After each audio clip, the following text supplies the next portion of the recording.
Hi guys! Welcome back to Tarot Page Philippines. So for this video, gawin po natin ang weekly horoscope para po sa may mga Sun, Moon at Rising sign na Cancer. This is for February 24 to March 2. Ayan. So kung bago po kayo sa channel, please click the subscribe button, bell notification, and like this video as well. Kung hindi nyo po alam kung ano yung Sun, Moon at Rising sign nyo kasi importante po siya, sa dulo po nating video, meron po tayong link para dito. At tandaan natin the readings are for guidance purposes, so use your free will wisely. At sa mga nais po ng mas malalim pa pong readings at continuation ng bawat reading natin po, meron po tayo extended versions po. I-click nyo lang po yung join button sa baba para maging member to have access to it at sa iba pang additional perks. Now, sa mga nangilang po ng private readings and spellworks, pwede kayo mag-message po sa ating Facebook page. The link is in the description. One of our admins ay tutulong po sa inyo. And for donations, pwede nyo pong isend to using yung thanks button sa baba, yung parang heart. So, Cancer, how are you? Ano bang ganap natin sa buhay ngayon? So, we have your una is a 9 of Pentacles and Milk and Honey. Financial education is very important. Yan, isa yan. So, ano yun eh, isang bagay, feeling ko dapat isa yan sa mga tinuturo na subject sa school eh na paano maging masino sa paggamit ng pera. So, medyo more on the Jupiter energy tayo ngayon. Ikaw ba, ano bang Jupiter sign mo? So, comment mo sa baba. So, nandito ngayon, this card is actually showing na nagkakaroon kasi ng cycle na parang kinukasya mo yung sarili mo. How come nagkakaroon ako ng cycle? In terms of finances na okay, tapos medyo manang mawawalan naman, tapos makakaramdam naman ng very light na pecha de peligro, then okay na ulit. Yan. Bakit? Parang may ganun eh, na you're trying to, hindi pinipilit mong intindihin saan nanggagaling ito. Bakit nangyayari ito? Ano ba yung ginagawa kong mali? Babalik tayo dun again, due to the Jupiter energy, financial education. Isang bagay na kailangan mo matutunan. Ano ba yung mga nakapaloob dito? Of course, andoon pa paano ka magkakaroon ng how you will be able to learn how to save, paano mo i-prioritize, andyan yung i-accounting mo, yung expenses mo, the ins and outs. So actually, hindi siya matrabaho at hindi siya nakanakaw ng oras. It is our responsibility na maging maayos sa paano natin siya ginagamit. Nag-set tayo ng time. Kasi, di ba, parang parang, okay, sige, parang ganito yung pag wala kang, hindi mo alam pa paano ikutin yung pera mo. Okay, lagay ko lang dito sa may Arinola, tapos pag yung mga pera, tapos pag kailangan kuha lang. Pag may sukla, ibalik. Pag may kita, dagdag. Parang may kailangan. How will you know if you're really earning kung nagsistruggle ka? So, it is a good time na medyo tignan mo na how can you educate mo yung sarili mo para maging mas maayos ka mag-handle ng iyong finances. Pero ano ba cross kasi sa'yo? Ano bang dahilan? Ba't hindi mo magawa? The sun, tsaka leg up. Good, hindi masamang magtanong, Cancer. Asking questions, especially yung mga ganong klaseng question, yung sincere ka na hindi mo alam. And andoon na gusto, you really want to learn, yung talagang seryoso ka, is never a stupid question. Never naging walang kwentang tanong yon. Actually, there are individuals, siguro may mga creators dito din sa YouTube, na they are more than willing to share yung mga alam nila. Paano mo ma-achieve yung success in terms of handling your finances. Kasi 'di ba parang may nabasa ako parang I forgot pagkano yung napanalunan niya sa lottery. Parang 125 million yata. Dati siyang namumulot lang ng sa basurahan. Yun, nanalo siya. So, after 80 years, nalustay niya lahat yon. Ending, bumalik siya sa pagiging namumulot ulit ng basura. Because knowledge in terms of handling the finances was never there doon sa tao. Parang akala niya siguro hindi mauubos. Ayun, gastos doon, gastos dyan. Tapos hindi niya alam pa paano i-handle properly. So, ayun. So, don't be afraid to seek knowledge. Hindi nakakababa ng pagkatao ang magtanong at umalam ng mga dagdag na impormasyon kung saan to mga impormasyon na to ay malaki ang magiging ambag naman sa buhay mo. Okay? Now, ano ba yung desire card mo kasi? And another thing, kapag yung topic is ino-open at hindi mo alam kung ano yung isasagot mo, listen. Yun yung best course natin to show our respect doon sa information or knowledge or wisdom na sinishare sa atin. At andoon na listen, understand, absorb, and then apply it kung ano yung applicable para sa'yo. And ikaw na rin yung ma-amaze siguro along the way na, I'm expanding myself. And with the Jupiter energy, it's also helping for you to expand your capacity. Your desire card, ay naman pala Two of Wands and Deep Knowing. Gusto mo rin naman palang matutunan may mga bagay kang gustong matutunan. May mga bagay na gusto mong mas maintindihan pa. Then, why not include understanding about finances? Maski tanungin mo yung mga nag-handle ng mga business, isa yan sa mga cornerstones na knowledge na kailangan nila. Andoon na paano papaikutin yung pera, di ba? When it comes to the business matter. Kasi, in a way, your finances is para mo ng small business mo na rin siya. Paano mo to ipapaikutin?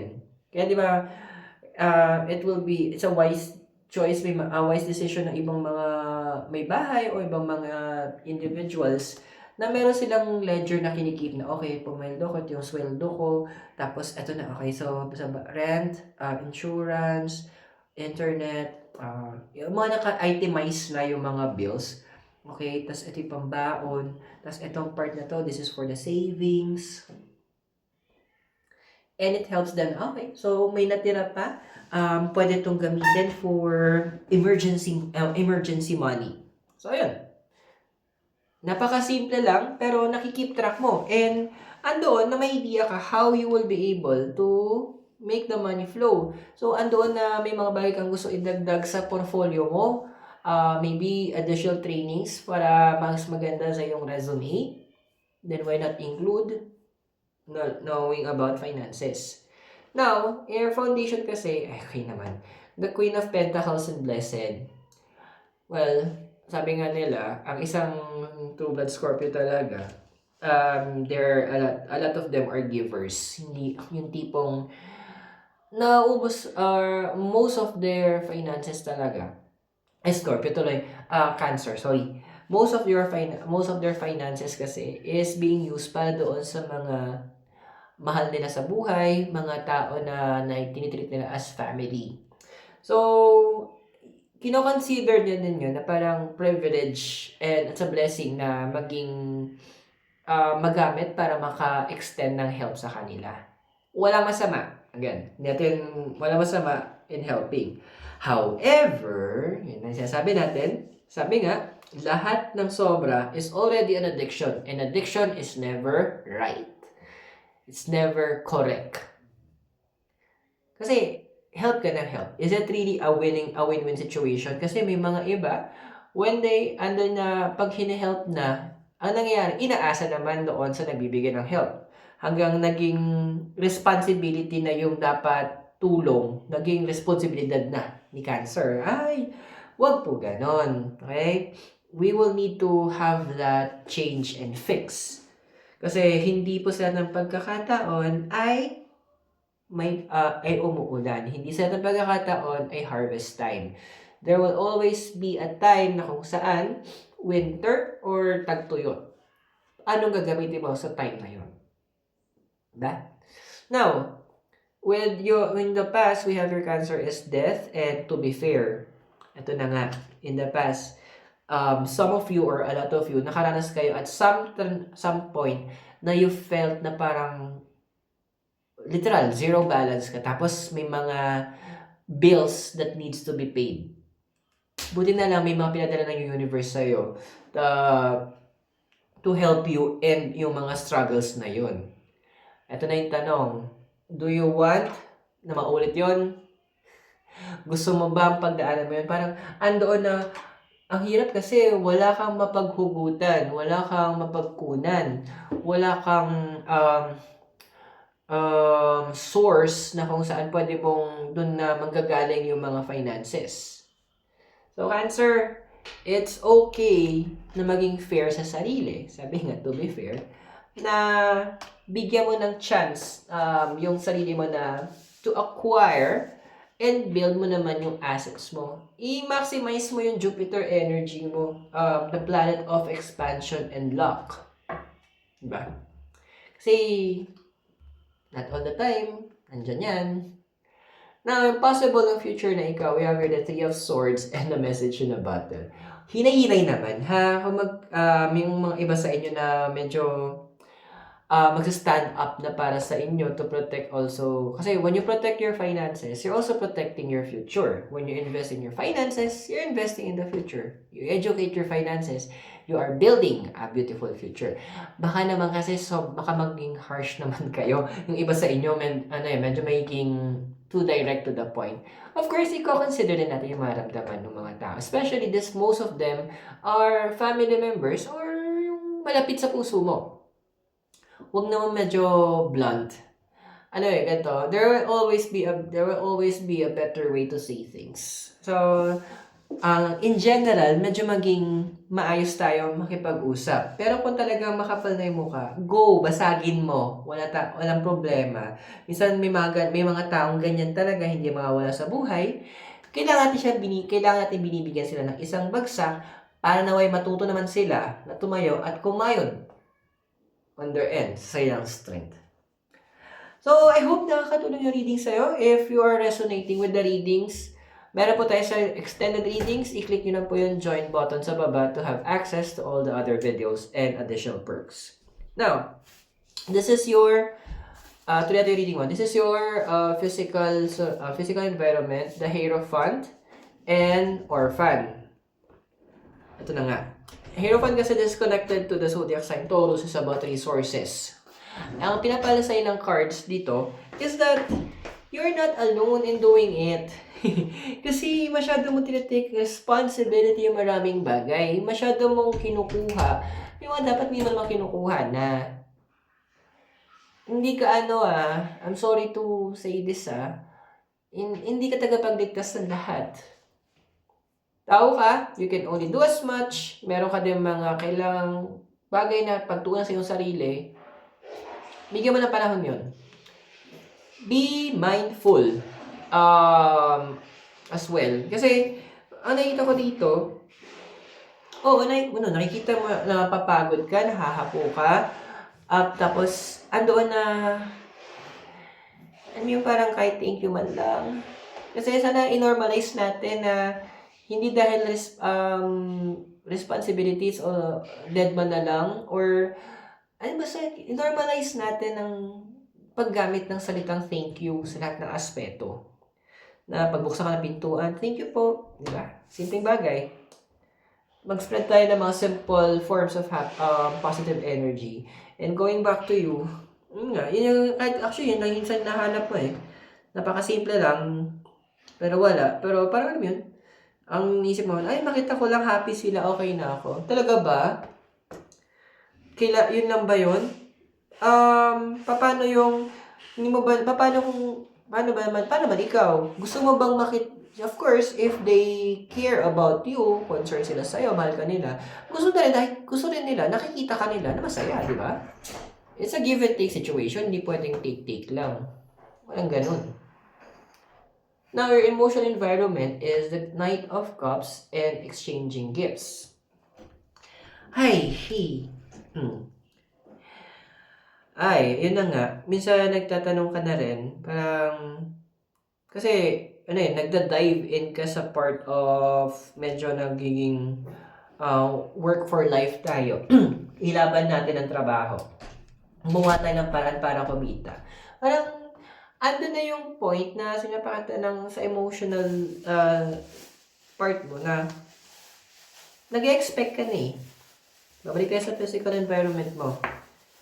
Although, hindi mo sinasabi, hindi mo iniisip, but the inner being that you are, yung pinaka-inner ikaw, naghahanap din. Kasi, normal yun. Normal na nagbigay tayo. It is normal also to receive. Yin-yang, the balance of nature. Light and dark. Diba? Up and down. Give and take. Kaya isang lyrics nga nung sa Spice Girls, diba dati? I think yung sa Who Do You Think You Are yata yung song. Basta may part ng lyrics doon.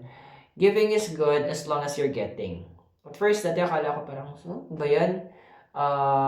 Parang ano naman, napaka-selfish. Pero, realizing habang nung tumatanda na ako, tama lang pala. Kasi, we need to make sure that the balance will always be there. Now, sa hopes and fears mo, we have here the Magician and Clean It Up. Okay, so ano ba bang mga ano ba yung mga bagay na ina-ask mo para ma-feel mo that mag-start ka na sa financial journey mo into going towards security? Ano ba yung mga hinahanap mo? Karamihan naman, you don't need to actually work hard eh. Ang kailangan lang mag-work smart ka. Kailangan lang, actually, with the card of the Magician, sa sobrang dami ng elements sa harapan niya, andoon na hindi niya alam ang gagawin niya. Pero minsan lang kailangan natin 1 or 2 elements. The rest natin kailangan. Same thing with you.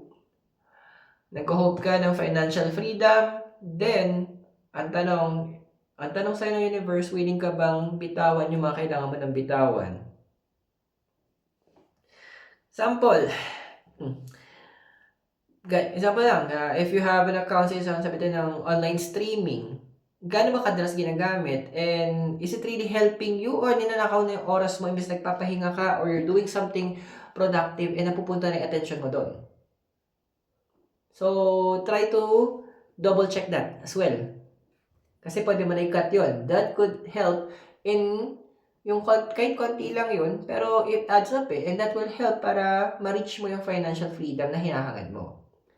Now, the possible future is the 6 of Wands and time for a nap. Well, good job. Madami sa inyo, unfortunately, hindi lahat, pero madami sa inyo, andoon na magre-reflect na talaga kayo. Andoon na parang magbibigay kayo ng tamang oras para ano ba yung mga pinaggagawa ko? Bakit nadadamage yung finances ko? Ano ba yung mga nangyari before? What were the promises, ayan, na binitawan ko, na kaya nahihirapan tuloy ako kasi kailangan ko i-fulfill. So, andoon na there will be a moment of reflection, karamihan sa inyo, para ma-gauge nyo how you will approach freeing yourself one chain at a time. Para mas ma-maximize nyo yung energy ni Jupiter. Okay. So, yun nga. So, there are some things that the universe is showing sa cards na kailangan na bitawan. What are those? Let's check that in your extended readings.